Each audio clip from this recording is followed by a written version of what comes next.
Shalom.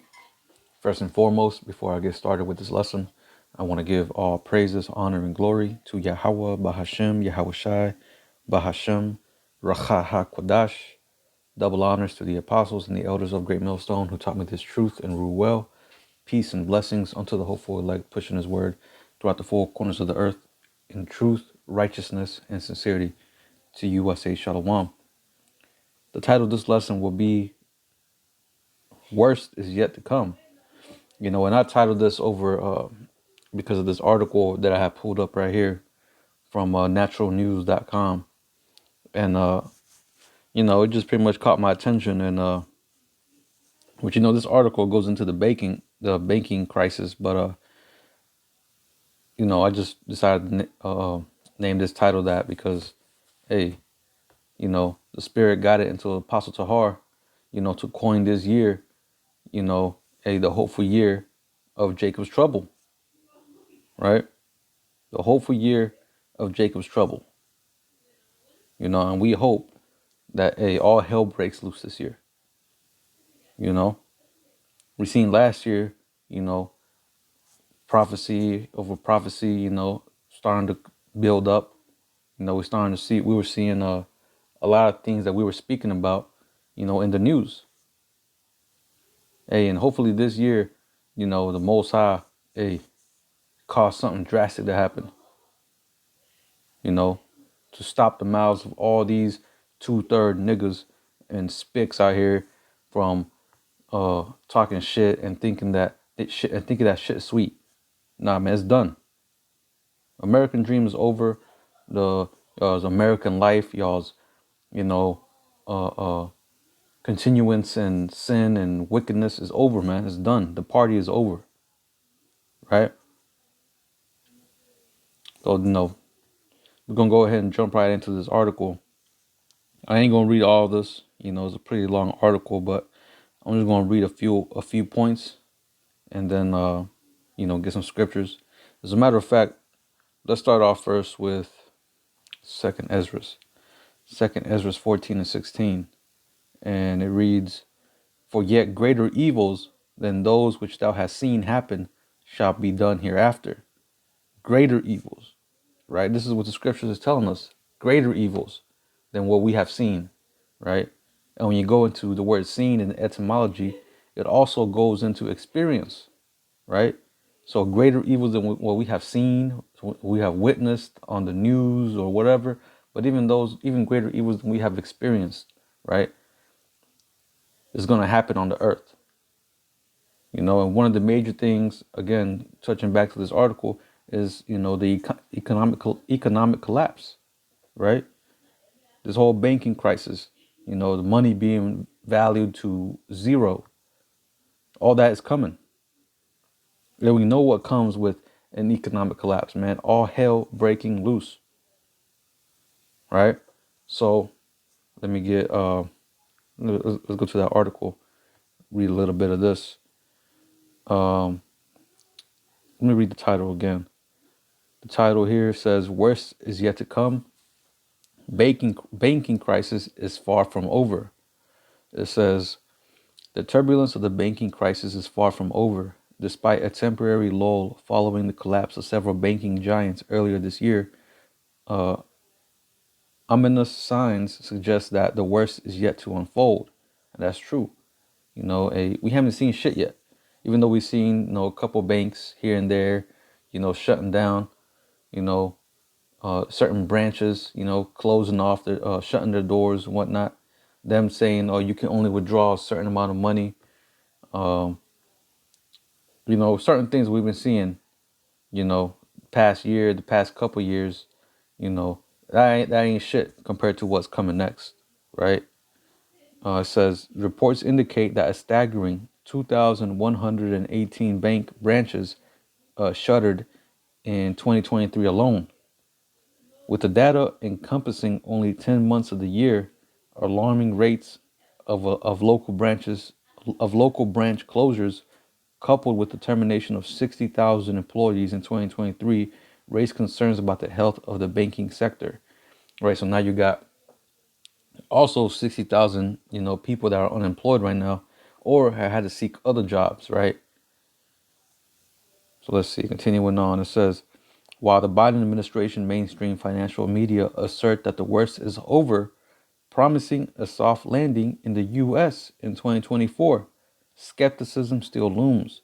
So what does this all go back to? Let's get this. You know, you got the leaders, y'all's leaders here in Babylon, aka America, telling y'all that everything is gonna be okay, telling y'all, oh, ain't nothing to worry about. Check this out. 1 Thessalonians 5:3. For when they shall say peace and safety, then sudden destruction cometh upon them. And that's exactly what's gonna happen. You got your leaders telling y'all, hey, don't worry about it. We're gonna fix shit up. Everything's gonna get patched up. Y'all gonna go back to normal, you know. But it says, then sudden destruction cometh upon them. And that's about to befall 2/3 of Jakes, because hey, they ain't watching, man. They ain't taking heed to the message of Yahweh Bashim Yahushai. They ain't taking message to the prophet, taking heed of the message from the prophets, right? From the videos on the highways and byways. They ain't taking heed. So that's why destruction is gonna come upon them suddenly, right? It says, as travail upon a woman with child, and they shall not escape. That's right. As that travail, that them birth pains, right? Once that water breaks, that pain is immense. And everybody in here in America is gonna feel that pain, right? Everybody that ain't tapped into the Lord is gonna feel that pain, right? That's why it's vital, for you to seek the Lord, man, while He may be found, because that's the only way you're going to be saved. That's the only way you're going to receive that comfort in these times that we're fastly approaching. I'm mentioning this again. The Spirit came on the Apostle Tahar to coin this year, the hopeful year of Jacob's trouble, man. 2024, the hopeful year of Jacob's trouble. And that's what we're hoping for. And we know what happens in Jacob's trouble, man. 2/3 of our people is going to be destroyed for their unwillingness to turn back to the Lord, right? For their rebellious nature, their wickedness, right?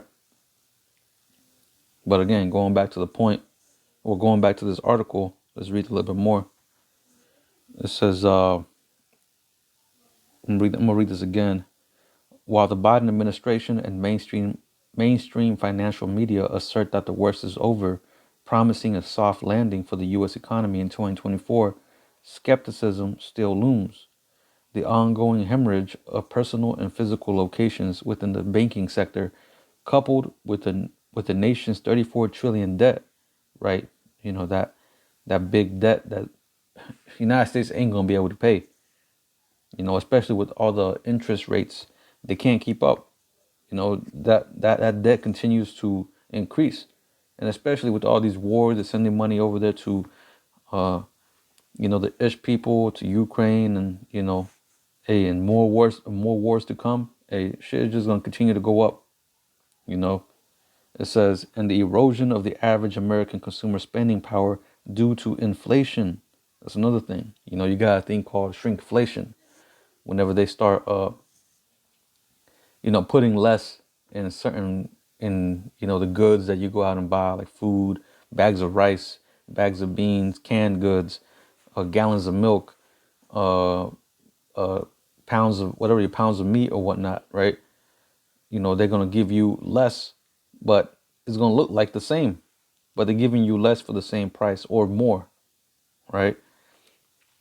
And that's something that they've been doing lately, with cereal boxes, bags of chips and whatnot, right? But it says, cast doubt. It says American consumers' power. Let me read this again. The ongoing hemorrhage of personal and physical locations within the banking sector, coupled with the nation's 34 trillion debt, that thick clay, right? And the erosion of the average American consumer spending power due to inflation, cast doubt on the rosy predictions. And even that is also in the scriptures. The inflation. Where was it at? Revelation.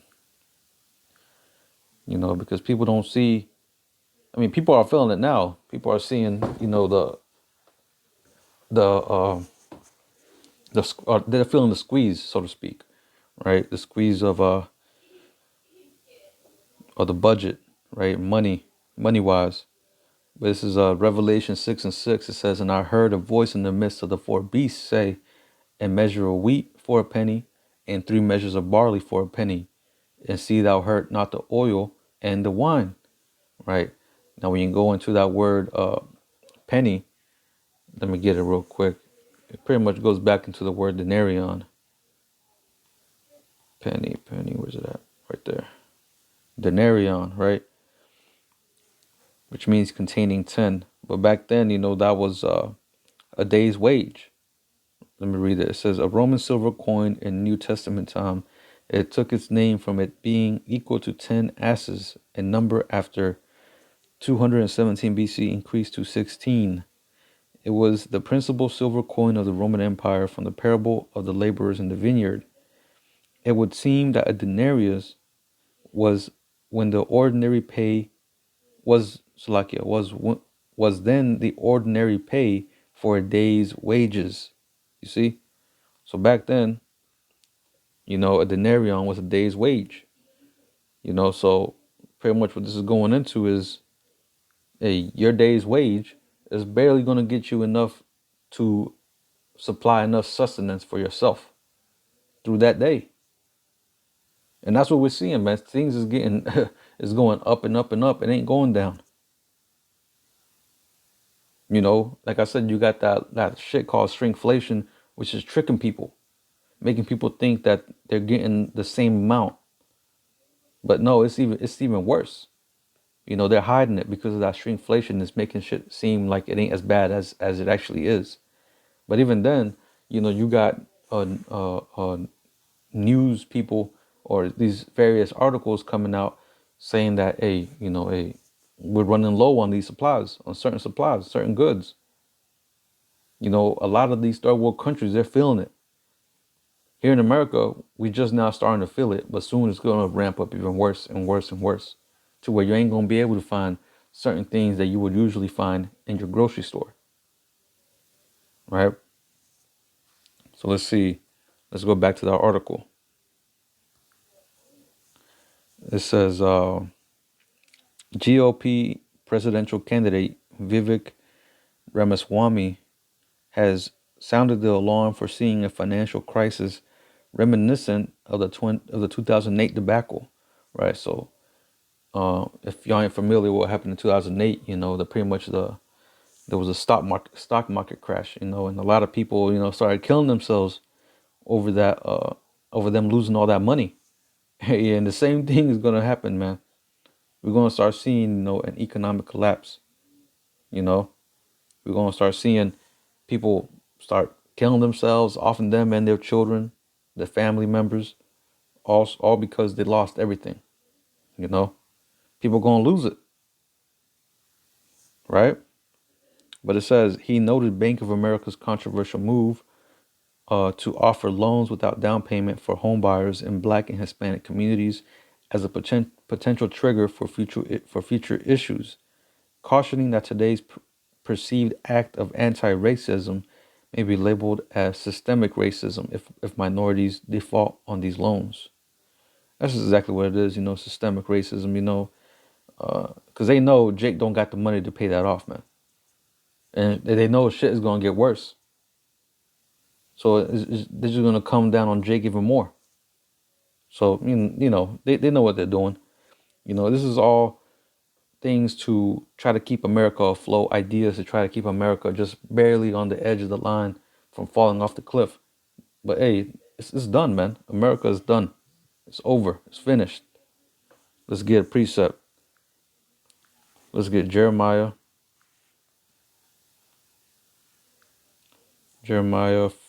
Hold on. Wrong one.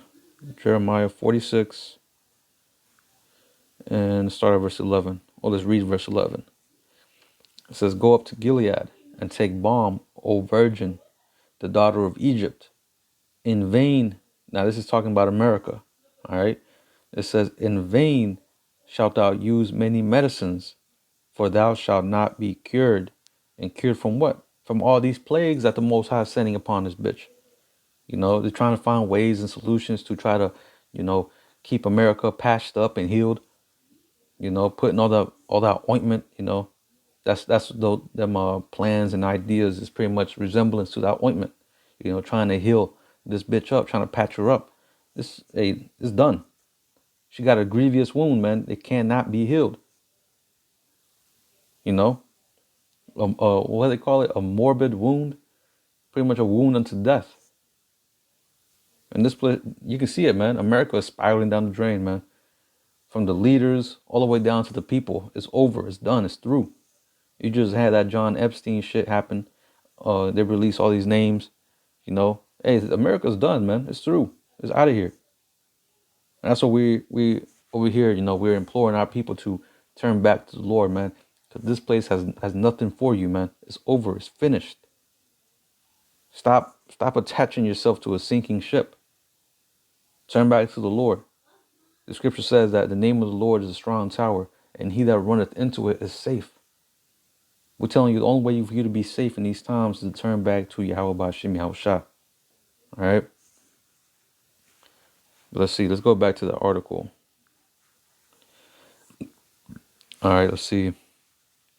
It says a cursory online search reveals that the United States isn't alone in grappling with these challenges. Europe is also witnessing similar issues marked by bank branch closures and the implementation of unprecedented cashless policies. Now, we all know this is what this is leading to, man. We all know this whole crash is inevitably leading to Esau's plan to remove the dollar and implement this cashless society, which is going to be inevitably ran by the MOTB. You're going to have the MOTB to be a part of this grid that they are trying to establish, right? Now, let's see. Let's get Daniel chapter 8 and verse 25. It says, and through his policy, Salakia, and through his policy also he shall cause crafty, Salakia, let me read this again, Salakia. Daniel 8 and 25. And through his policy also he shall cause craft to prosper in his hand. Now, this is going into back during the time of the Maccabees with Antiochus. But that same spirit of Antiochus is here today, in these Edomites, in these devils, right? Because they know they have a short time. They see the Israelites rising up, so they're trying to cling onto their power and onto their kingdom as long as they can, right? So they're going to use drastic measures to ensure that. But it says, Daniel 8 and 25, and through his policy also he shall cause craft to prosper in his hand, and he shall magnify himself in his heart, and by peace shall destroy many. You see, by saying, "Oh, this is gonna be, for the betterment of our people. Everything is gonna go back to normal." Because, hey, once the banks close and the economy collapses, all hell's gonna break loose. Esau's gonna come in like a damn white knight, bringing that damn MOTB, offering it to you as a means of salvation, right? To get out of the squalor, get out of the all this mayhem that's gonna be ensuing throughout the earth, right? He's going to push that as a way of salvation, right? But again, if you take that, hey, you're dead. Your ass is grass, man. So that's why it goes into, by peace he shall destroy many. It says he shall also stand up against prince of princes, right? He's going to stand up against, our Lord Yahushua. But he shall be broken without hand, right? So, when you go into the scriptures, it tells you how quickly our Lord Yahushua is going to do away with Esau's system. It's going to be no competition, no contest, right? Let's see. From here, let's go to Zephaniah. Actually, I already passed that. Pretty much going into the crashing of the economy, the stock market. Zephaniah 1 and 10. As a matter of fact, let me just get it real quick. We just read it. Zephaniah 1 and verse 10, and it reads, "And it shall come to pass in that day, saith Yahweh, that there shall be a noise of the noise of a cry from the fish gate, and a howling from the second, and a great crashing from the hills." Right? And that's what's going to happen. The economy is going to collapse. That's what this is going into. Because in verse 11 it says, "How ye inhabitants of Maktesh," which Maktesh was a merchant town, a town of merchants, right? Where they sold goods and traded, right? It says, "For all the merchant people are cut down, all they that bear silver are cut off." And what's the modern day trading market? The stock market, right? Same thing. And all this is going to happen. The economy is going to crash. All the stock market is going to crash. And, that's what's going to initiate the Jacob's trouble, pretty much, right? So let's see. Let's get another one. Let's get Ezekiel 7 and start at verse 19. It says, "They shall cast their silver in the streets, and their gold shall be removed. Their silver and their gold shall not be able to deliver them in the day of the wrath of Yahweh." Right? You're gonna have people start tossing their silver and their gold in the streets. Because hey, it's gonna be of no use. That them dollar bills is gonna be worth nothing. The only thing that's gonna be worth anything is food, water. That's pretty much it. Because hey, you're gonna need that to survive. Except you can go back to what happened in Venezuela.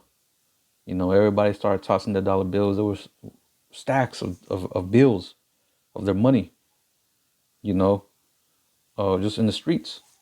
Same thing is going to happen to America. Money's going to be worth nothing in that time. But it says, "They shall not satisfy their souls, neither fill their bowels, because it is the stumbling block of their iniquity." Right? Because, y'all chose the money, y'all chose to side with America. Talking to you 2/3, or talking to Jake, really, 2/3 of Jake who ain't trying to, have Yahweh Bashim Yahushua as their defense, but choose money. This is gonna be their stumbling block. They're gonna fall because of they chose the wrong God. You can't serve Mammon and Yahweh, man. Mammon going into money. And that's what you see Jake serving right now, money. But let's see, I think I read the rest of this. Let me see. It's a little bit more. I'm gonna finish it out and then I'm gonna close it out. But this is continuing on. It says, "The collapse of high-profile regional banks has shaken financial markets, battered the banking industry, and caused widespread unease among the public." Right? Everybody's uneasy, man. You see that in social media, Twitter, Instagram, all these videos people make, TikTok, seeing people are uneasy. People are they're not what's that word? They're not confident in the future, right? It says concerns grew that a financial contagion was in progress, where issues in one sector spread to the other in other parts of the economy, country, or region, leading to disastrous consequences. And that's pretty much what's going to happen to America, man. Disastrous consequences. Going back to the beginning of the title, worse is yet to come. Hey, the worst is yet to come. We just started this year, and hey, hopefully, we see the worst come this year, because we know that once all this shit starts to transpire, it ain't too long before our Lord Yahweh Shah comes and delivers us out of here. So I pray this lesson was edifying. I'm gonna go ahead and close it out by giving all praises, honor, and glory to Yahweh Bahashem, Yahweh Shai, Bahashem, Rachaha Kodash. Double honors to the apostles and the elders of Great Millstone who taught me this truth and rule well. Peace and blessings to the hopeful elect, pushing his word throughout the four corners of the earth in truth, righteousness, and sincerity. Until the next time, I'm going to say, Shalom.